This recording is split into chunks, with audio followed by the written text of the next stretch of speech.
नमस्कार, बहुत स्वागत है आप सभी का। मैं हूं आपके साथ लोकेंद्र त्यागी। लोकसभा चुनाव को लेकर युवा वोटरों की क्या राय है और उनकी क्या उम्मीदें हैं, भोपाल के युवाओं से चर्चा चौराहा में जानने की कोशिश की हमारे सहयोगी अतुल शर्मा ने। स्टूडेंट के लिए रोजगार ही तो मेन है। युवा जो है पेपर लीक जैसे मामलों से असंतुष्ट है। रोजगार एक बहुत बड़ा मुद्दा है। और भी कंपनीज आ जाएंगी तो सबको जॉब मिलने में आसानी होगी। लाडली बहना योजना है, उसमें उसको बढ़ावा देकर छात्रों को बढ़ावा नहीं दिया जा रहा है। यहाँ पे विकास के नाम पे कभी कुछ नहीं दिखता। हमारी यूनिवर्सिटीज़ वर्ल्ड क्लास क्यों नहीं है? तो मैं स्टडी कर रहा हूँ, वो मैं एमपी में ही मेरी जॉब लगे, मेरे को मेरे घर से बाहर नहीं पढ़ने आना है। जो सरकार एम्प्लॉयमेंट देगी उसकी तरफ मेरा रुझान रहेगा। नमस्कार, मैं अतुल शर्मा। न्यूज स्टेट के खास कार्यक्रम चर्चा चौराहा में आप सभी का स्वागत है। निर्वाचन आयोग ने लोकसभा चुनाव की रणभेरी बजा दी है। देश के अंदर 7 चरणों में और मध्य प्रदेश में 4 चरणों में चुनाव होने हैं। मध्य प्रदेश का यूथ इस समय लोकसभा चुनाव को लेके क्या सोच रहा है, क्या मुद्दे होंगे जिस मुद्दों पे वो वोट करने जा रहे हैं, और ख़ासतौर पे वो वोटर्स जो पहली बार वोट करेंगे, वो तमाम जो वोटर्स हैं इस समय मेरे साथ मौजूद है। राजधानी भोपाल में हूँ और तमाम आप तस्वीरों में देख सकते हैं वो सभी वोटर्स इस समय मेरे साथ मौजूद हैं जो वोट का उपयोग करेंगे, यानी लोकतंत्र के महापर्व में पहली बार अपनी आहुति वोट के रूप में देंगे। आखिर क्या इनके मुद्दे रहेंगे और ख़ास तौर पे पिछले कार्यकाल में मोदी सरकार के कामों से कितने खुश हैं, इन तमाम मुद्दों के ऊपर आज युवाओं से हम बात करेंगे, चर्चा करेंगे और समझने की कोशिश करेंगे कि आखिर यूथ के मन में इस समय क्या चल रहा है। आपका नाम मुझे बता दें। मेरा नाम शिवान सिंह तोमर है। शिवान, पहली बार वोट करेंगे? जी बिल्कुल, मैं लोकसभा चुनाव में पहली बार वोट डालूंगा। कितने उत्साहित हैं? मैं बहुत ही ज़्यादा उत्साहित हूँ इस चीज़ में कि आज भारतीय जनता पार्टी की सरकार कई सालों से है। ठीक है, उन्होंने भी अपनी जगह आके बहुत अच्छे काम वाम भी किए, बट मैं एज अ स्टूडेंट ये देखना चाहूँगा कि अगर मैं मध्य प्रदेश में अपनी सारी पूरी की पूरी पढ़ाई कर रहा हूँ तो मुझे कहीं और जॉब करने ना जाना पड़े। तो मैं उनसे ये निवेदन करना चाहूँगा कि कल को मध्य प्रदेश में भी मल्टीनेशनल कंपनियाँ आएँ, बहुत सारी आएँ और एजुकेशन सिस्टम को सुधारें। यानी रोजगार एक अहम, बिल्कुल हमारे लिए स्टूडेंट के लिए रोजगार ही तो मेन है।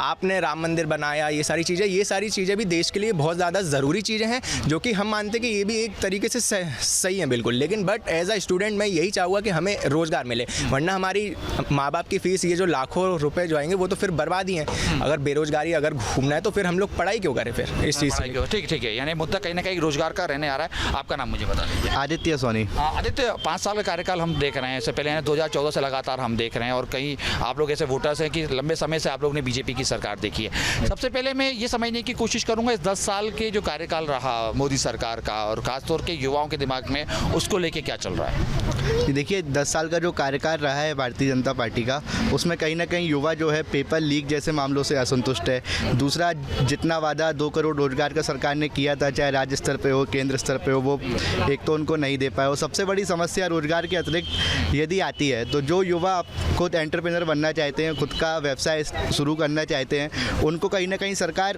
तमाम योजनाओं के माध्यम से लुभाने का प्रयास करती है, पर वो जो लोन देने की, ऋण देने की योजना है वो जमीनी रूप पे दिखाई नहीं देती। अधिकारियों के बीच तक नहीं, अधिकारी इस तरीके से व्यवस्था नहीं कर पा रहे। जी, वो फाइल इधर से उधर घूमती रहती है और चंद मुट्ठी भर युवाओं को ही सिर्फ जो है स्टार्टअप के लिए कोई लोन या सरकार द्वारा सहायता की जाती है। तो यदि सरकार रोजगार नहीं भी दे पा रही है तो उसके साथ व्यवसाय को इस्टेब्लिश करने में कहीं ना कहीं सरकार का अहम भूमिका होनी चाहिए।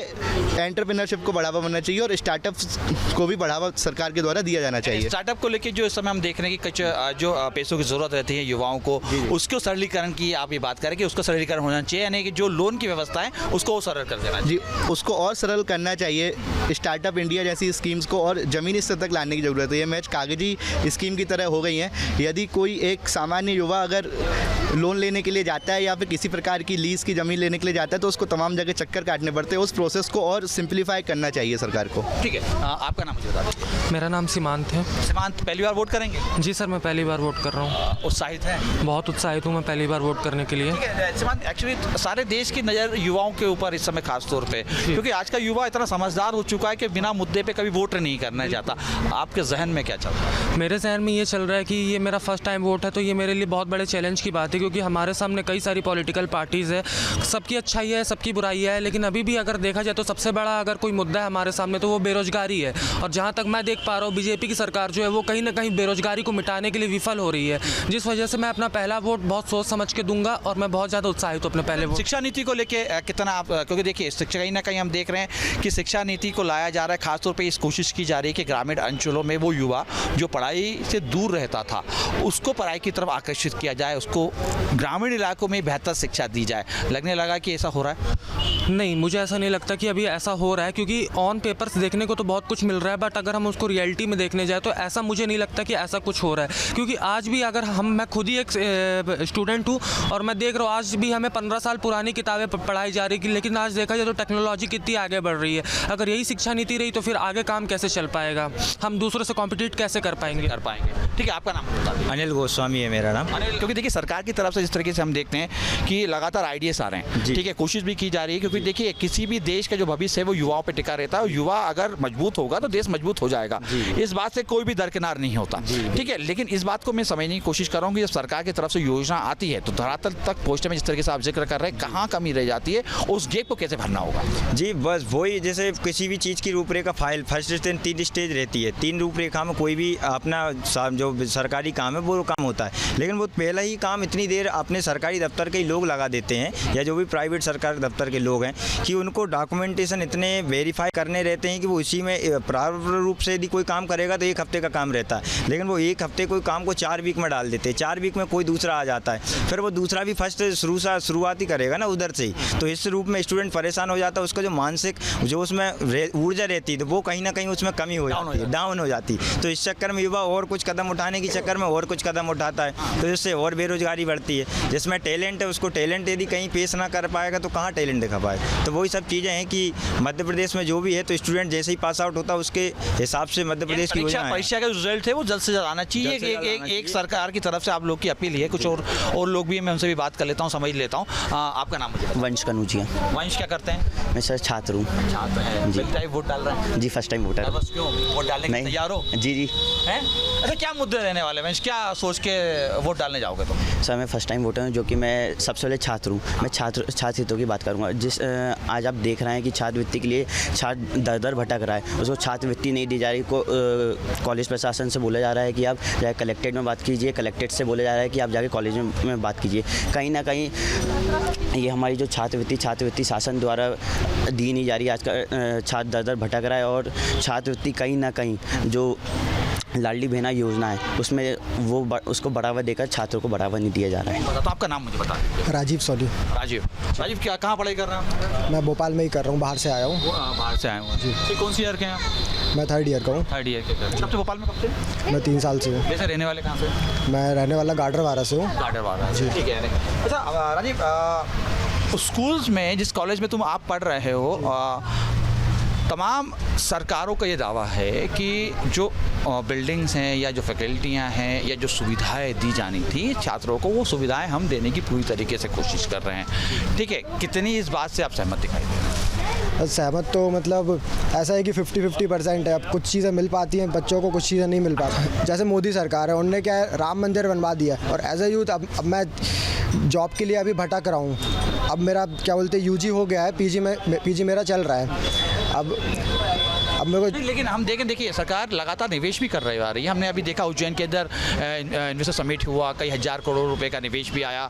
ठीक है, कई तरीके की मल्टीनेशनल कंपनी को भी मध्य प्रदेश में लाने की कवायद चल रही है। सरकार और केंद्र सरकार दोनों का कहीं ना कहीं ये सोच है कि जो युवा मध्य प्रदेश से पलायन कर रहे हैं उस पलायन को हम पहले रोक दें, रोजगार यहाँ पे हम अवसर उपलब्ध करा दें। तो और क्या बेहतर कदम उनको उठाना चाहिए, इस बारे में समझने की कोशिश करता हूँ। अभी मल्टीनेशनल कंपनीज़ तो बहुत कम है यहाँ पर, और जानी मानी कुछ कंपनीज़ ही बस हैं। अब ऐसे और भी कंपनीज़ आ जाएंगी तो सबको जॉब मिलने में आसानी होगी, रोज़गार मिलेगा सबको। और मैं तो बस यही कहना चाहता हूँ कि बीजेपी सरकार को और काम करना चाहिए इस पर, और मेरे हिसाब से वही आना चाहिए जी। ठीक है, चलिए कुछ और लोग से मैं बात कर लेता हूँ, मैं समझने की कोशिश कर लेता हूँ। मुझे आपका नाम बता दीजिए। पीयूष पवार। पीयूष, क्या आप कहाँ पढ़ाई कर रहे हैं? मैं अभी RGP में पढ़ाई RGP में पढ़ाई कर रहे हैं। कैसी चल रही पढ़ाई? अच्छी चल रही है पढ़ाई। तो रिजल्ट समय पे आ रहा है? नहीं, रिजल्ट्स टाइम पे नहीं आते। हैं? बहुत लेट रिजल्ट्स आते हैं और पेपर चेकिंग में प्रॉब्लम होती है, पेपर लीक हो जाते हैं बार बार, तो इस चीज़ से हम लोग भी बिल्कुल डील नहीं कर पा रहे हैं और यूनिवर्सिटी भी इस बात को लेकर बिल्कुल भी ध्यान नहीं देती। करंट गवर्नमेंट को इस बारे में कुछ करना चाहिए। ठीक है, अच्छा ठीक है। अब मैं मोदी सरकार के बारे में समझने की कोशिश कर रहा हूँ, क्योंकि देखिए राष्ट्रीय लेवल के चुनाव है, नेशनल चुनाव है, मुद्दे भी नेशनल ही होने चाहिए, ठीक है। लेकिन दिल्ली से कई 100 किलोमीटर दूर भोपाल की राजधानी में पिपलानी में खड़ा हुआ एक युवक मोदी सरकार के बारे में क्या सोच रहा है, मैं इसको भी समझने निकला हूँ।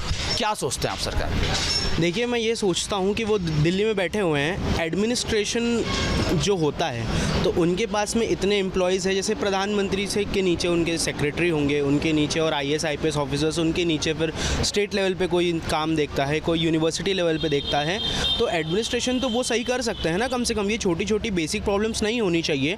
रोज़गार एक बहुत बड़ा मुद्दा है, लेकिन जब तक स्टूडेंट्स की पढ़ाई उस लेवल की नहीं होगी तो वो कैसे रोज़गार कहीं जाकर प्राप्त कर लेंगे, ये भी तो सोचने की ज़रूरत है। इसके अलावा मेडिकल स्टूडेंट्स और इंजीनियरिंग स्टूडेंट्स जो है उनके लिए कॉलेजेस भी अच्छे कहाँ हैं। पहले बच्चे मेडिकल पढ़ने के लिए, मेरे कई सारे फ्रेंड्स हैं जो रशिया चले गए, बिकॉज नीट में उनके मार्क्स तो आए बट उन्हें कॉलेज यहाँ अलॉट नहीं हुए, वो रशिया चले गए। अब वहाँ नहीं, अब वहाँ से वापस आ रहे, तब वो चाइना जा रहे हैं। वो इंडिया में क्यों नहीं पढ़ पा रहे? इंडिया में क्यों नहीं है? मेडिकल कॉलेजेस इंडिया में इतने अच्छे क्यों नहीं है?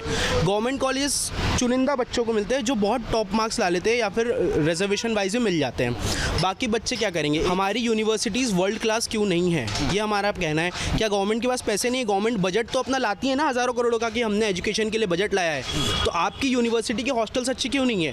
आपके टीचर्स क्यों अच्छे नहीं हैं?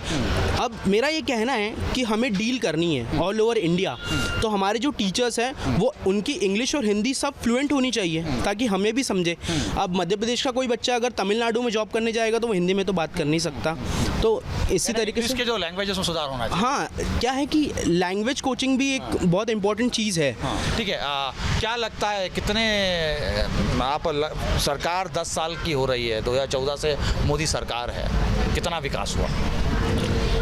विकास के नाम पे अगर मोदी सरकार की बात करूं तो रोड बनाने को अपना विकास बताते हैं, नई नई घोषणाओं को करना अपना विकास बताते हैं, पर धरातल पे देखें तो यहाँ पे विकास के नाम पे कभी कुछ नहीं दिखता।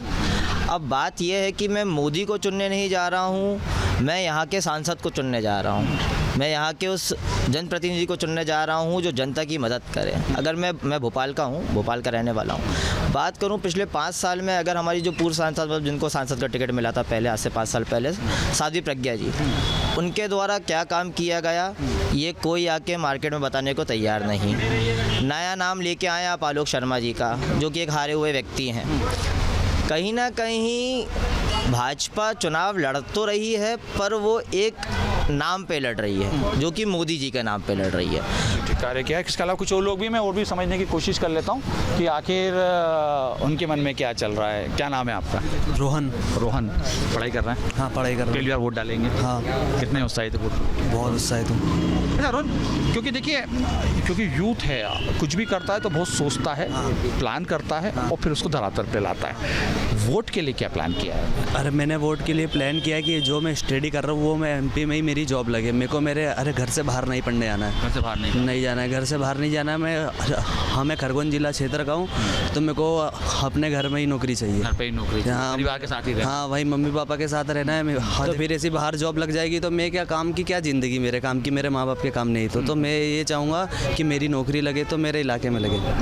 हाँ। अच्छा, और क्या सरकार से आप मांग करते हैं, और क्या बेहतर होना चाहिए? और मैं सरकार से ये मांग करता हूँ कि एक तो अभी एजुकेशन का जो सिस्टम है वो थोड़ा और अच्छा होना चाहिए। हाँ, कि जैसे कमी लगती है आपको कि जैसे अभी कोई भी अपने पेपर लीक कर लेता है, तो इस चीज़ में हमको पेपर लीक में अभी कई लोगों से बात कर रहा हूँ, पेपर लीक एक बड़ी समस्या बनी हुई है। हाँ, है ना? हाँ। देखिए, तमाम जो लोग हैं कहीं ना कहीं चल रहे हैं, और बात करने की मैं फिर से एक बार मैं तुम्हारे पास ही आ जाता हूँ कि देखिए, क्योंकि अब तो चुनाव की तारीखों का ऐलान हो चुका है, 4 चरणों में हमारे देश के अंदर चुनाव होने भी हैं, ठीक है। लेकिन कहीं ना कहीं इस बात को मैं समझने की कोशिश कर रहा हूँ कि युवा जब भविष्य तय कर रहा है अपना, तो उस भविष्य के अंदर मध्य प्रदेश का भविष्य किस प्रकार से देख रहा है, आखिर क्या चाहता है, क्या और सुधार होना चाहिए और सुधार किस तरीके का होना चाहिए, मैं ये समझने की कोशिश कर रहा हूँ। ये अगर स्टडी बेस पे देखा जाए तो जो पेपर लीक्स होते हैं पहले तो ये बंद होना चाहिए। क्या स्टूडेंट को बहुत आसानी हो जाती है, जो मेहनत करने वाले हैं उनको बहुत ज़्यादा नुकसान है इस चीज़ से। और बस मध्य प्रदेश में ऐसा है कि अभी कंपनीज़ बहुत कम है, तो तो कंपनीज आना चाहिए, सबको रोज़गार मिलना चाहिए। ठीक है, आपका नाम मुझे बता दें। आर्यन यादव। हाँ, पहली बार वोट करेंगे? जी सर। कितने उत्साहित हैं? सर उत्साहित तो बहुत हूँ मैं अभी। क्या सोच के वोट करने जा रहे हैं? सर मेरा तो, मैं जैसे कि स्टूडेंट हूँ तो मेरा तो सर मेन मुद्दा यही है कि मेरे को रोज़गार चाहिए, एम्प्लॉयमेंट चाहिए। जैसे अभी एम्प्लॉयमेंट नहीं है तो मुझे तो एम्प्लॉयमेंट चाहिए, इसीलिए मैं वोट करने जा रहा हूँ। जो सरकार एम्प्लॉयमेंट देगी उसकी तरफ मेरा रुझान रहेगा। उसकी तरफ रुझान रहेगा, यानी पहले रोजगार फिर उसके बाद बात। जी सर, मेरा तो सर मेन मुद्दा यही है ना सर, क्योंकि मैं यहाँ बाहर से क्यों आया हूँ सर, यहाँ पढ़ने के लिए सर, रोज़गार के लिए आया हूँ जो मेन कॉलेजेस हैं। और सर अभी जैसे अभी की जो स्थिति है, जैसे अभी AI आ रहा है ज़्यादा, तो जैसे टेक्निकल जो जॉब्स हैं, मैं IT में अभी BTech कर रहा हूँ, तो IT में जैसे अभी AI आ रहा है तो जॉब जो है वो ज़्यादा बच नहीं रही हैं, है ना।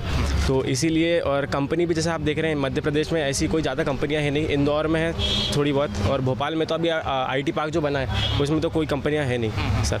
तो मेरा तो यही है सरकार से कि अगर कंपनियाँ ज़्यादा इन्वेस्ट करें यहाँ पे, अगर यहाँ का बच्चा जो है उसको यहाँ तो बेंगलोर या पुणे ही जाना पड़ता है, और या कोई कमी तो है नहीं सर MP में। अलग अलग तरीके से अलग अलग युवाओं के रुझान हैं। खास तौर पे एक पीड़ा सामने निकल के आई, वो रोजगार से जुड़ी थी। क्या कहना है तमाम युवाओं का कि काम हुए हैं, काम बेहतर भी हुए हैं, लेकिन सरकारों को ये समझना होगा कि युवा जब पढ़ाई करने निकलता है तो घर से बाहर निकलता है और घर से दूर रहता है, लेकिन रोजगार जब मिले उसको उसी प्रदेश में मिले, उसी स्थान पे मिले जहाँ पे उसके परिवार वाले रहते हैं। कई तरीके की शिक्षा नीति को लेकर भी बेबाकी से युवाओं ने अपनी बात रखी। बहरहाल युवा काफ़ी समझदार हैं, पत्ते अभी तक नहीं खोले हैं और ख़ास तौर पर इस बात का जिक्र नहीं कर रहे हैं कि आखिर वोट किसको देंगे, लेकिन कहीं ना कहीं ये युवा है जो मध्य प्रदेश का भविष्य भी लिखते हैं, मध्य प्रदेश का भविष्य भी गढ़ते हैं और कहीं ना कहीं मध्य प्रदेश सहित भारत के भाग्य विधाता भी हैं। और ये भाग्य विधाता किसके साथ रहेंगे और किसको अपना मत दे के विश्वास जताएंगे, ये EVM की मशीन रिजल्ट के दिन ही बता पाएगी। विजन अभय के अतुल शर्मा, न्यूज़ स्टेट, मध्य प्रदेश, छत्तीसगढ़।